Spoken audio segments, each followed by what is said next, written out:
Back with us on the SportsMax Zone, the Jamaica Football Federation, JFF, they've appointed Andrew Peart as their first ever head of coaching education. Peart is immediately tasked with raising the standard of coaching in Jamaica at all levels. The 32-year-old has already logged 10 years experience as a coach. In that time, he's led the UWI in Jamaica's Premier League and guided Jamaica College to the semifinals of the 2018 Manning Cup.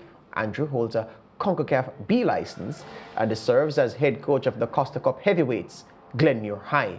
Andrew has also worked with us over the past few years as football analyst on our coverage of competitions such as the UEFA Champions League and the Europa League. He joins us today. Andrew Peart, welcome back to SportsMax Zone, sir. Thanks for having me, George, in a different capacity. Yes. You know what is hurting me the most right now, Lance? Andrew has been with us, was with us closely for so many weeks and months. Andrew never once let on that he was going to get this big appointment, which proves to his employers that he is a loyal man. He keeps things confidential. A scholar and a gentleman. A scholar and a gentleman. We must congratulate him for that. But Andrew, this task ahead of you, first of all, of course, congratulations from us here, your own family here. And of course, you worked at SportsMax for a spell, we must tell the viewers as well. So we're proud of you. This task ahead of you, what precisely is your remit with the JFF in this capacity?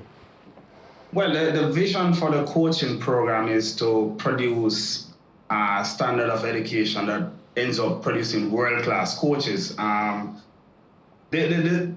mentioned at the start that is to raise the level of our football locally.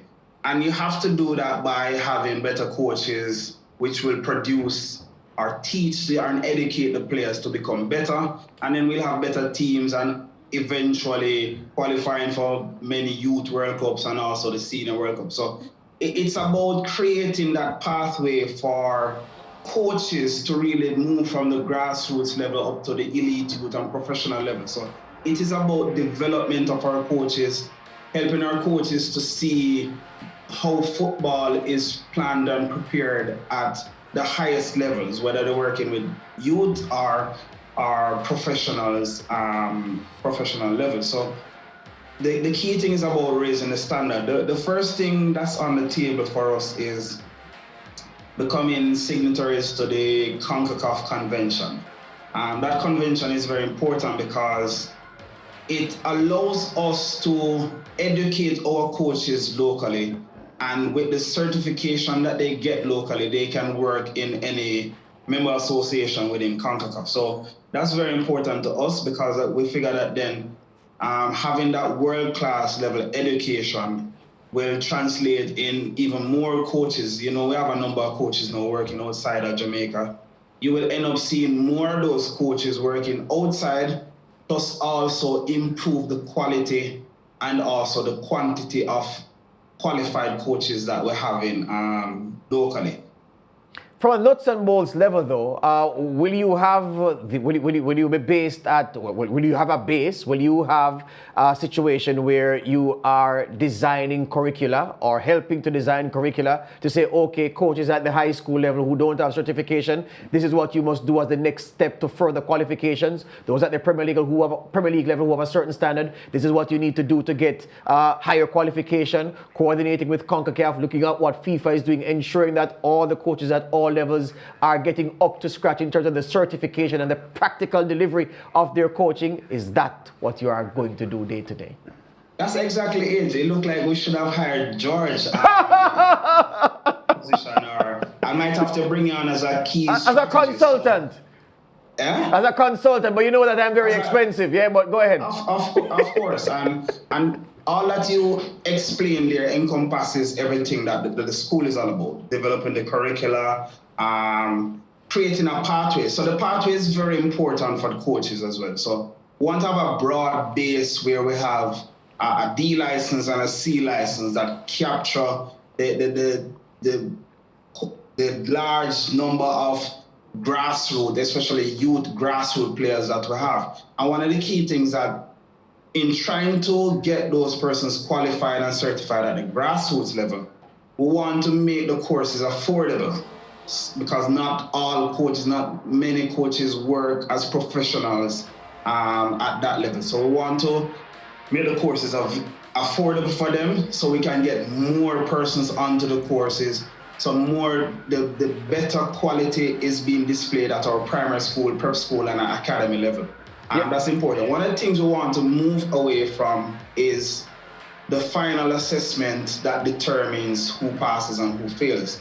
Yes, competence is the key thing because we have to guarantee the quality, but how we're going to test that is over time. So not just a final exam, but at different periods of the courses, and also having the coaches go away in a development period. So yes, we do our 3-week courses, but it's not 3 successive weeks.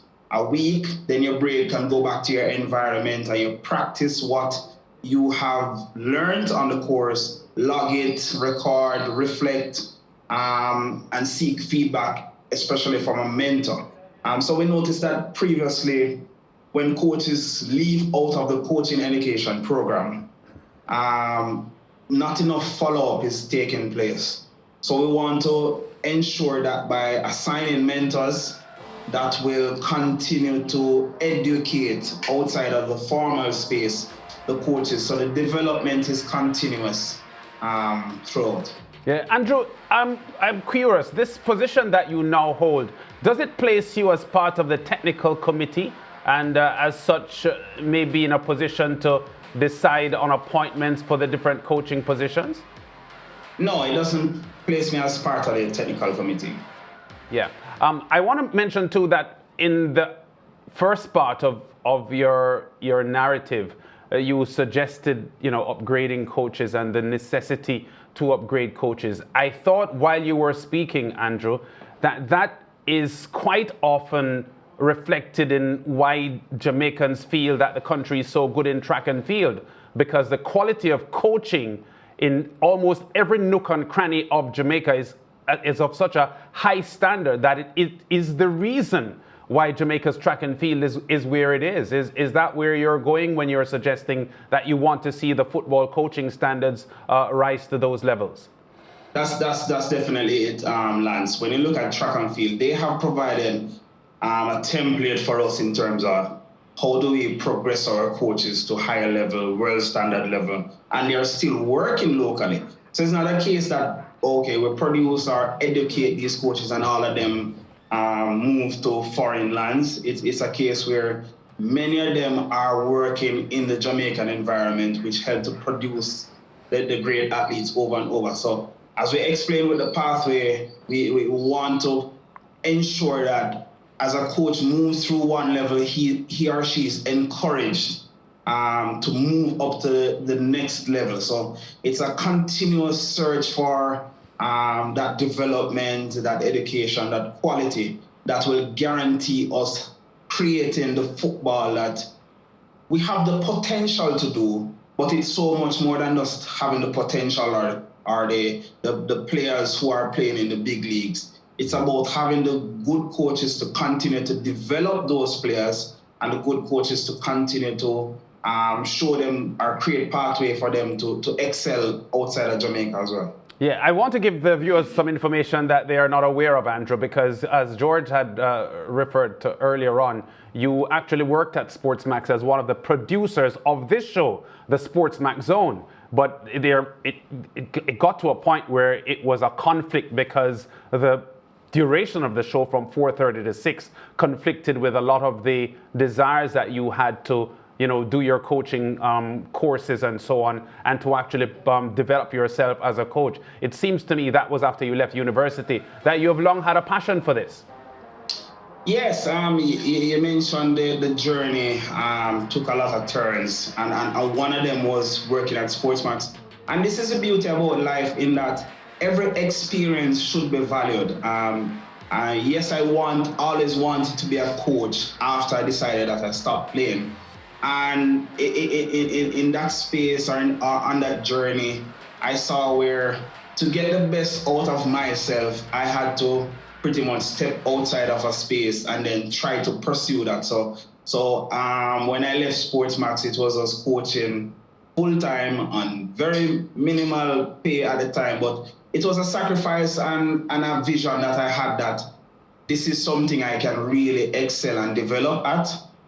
So I guess in the end, that bold step really paid off now and over time. And I want to ensure that this continues in the future, that I can make my contribution to Jamaica's football, whether in this post and also other posts, such as working in media as well, and sharing ideas and sharing my insight of the game. Yeah, I've always wondered, Andrew, and we've spoken so much about so many things, and I've never ventured to ask.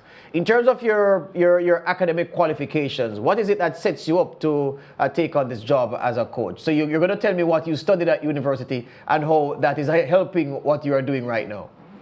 Well, I studied geography, and you know, besides having green grass and good field, flat surface, that has nothing to do with this sports or even coaching. But it's about the experience over here, working with grassroots, high schools, professionals, national level, that experience. And one of the key things is that you have to recognize that this is not an Andrew Peart journey. This is a journey that I have to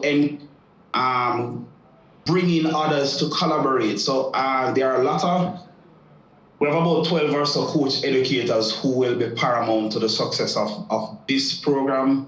The help also from CONCACAF, those at CONCACAF, and also our director of football in Jamaica, Mr. Wendell Downswell. So it's about me coordinating and getting everybody to work together, sharing ideas, and get the whole process to move from one step to the next. So it is not that I come with all the ideas and gonna wave a magic wand and say abracadabra. It's about getting everybody on the same page, sharing, looking at the vision and recognizing that we have to work towards this together. So for us to be on this journey, we will go slow, but at least we're going together. Yes. Yeah, working with Wendell, is it Boyce Nicholson? Downswell. But Wendell, I'm talking Boyce Nicholson. Yeah. Wendell, Boyce, Downswell. Yeah. There you go. Yeah. There you go. All right, good. Thank you, Andrew. All the best. Yeah, and we'll be in touch. Very much. Okay, Jamaica's first ever head of coaching education for the Jamaica Football Federation. West Indies Test batsman Nkrumah Bonner is Alex Jordan's guest this week. On the line, the Jamaican speaks about his struggles to finally get a place in the regional team. You can catch the interview immediately after the SportsMax Zone on Wednesday at 7 o'clock Eastern Caribbean time, 6 o'clock in Jamaica. Jamaica team. I wasn't retained, so I had to explore my options at the time. Thank God for franchise tickets. I had the opportunity to showcase my time in the Leeward. I went to Leeward for 2.5 seasons. I got sent home, and that was also a tough period for me. I went to the States, and I started at 95. I thought it was the end of my career, until one day I just got fed up and decided I'm going back to Jamaica, to do what I love. Yeah, George, that's a must watch, and Nkrumah Bonner has had a torrid time. He made his debut for the West Indies back in 2011 in a T20 and never got to Test cricket until 10 years after that, after some long struggles. Yeah, you know that some hosts, would not probe and say, okay, where did you work in the States? You can bet your last dollar Alex Jordan will ask Nkrumah Bonner where he worked and to talk about that aspect of things. So you don't want to miss on the line today. Well, Wednesday, beg your pardon. Yeah.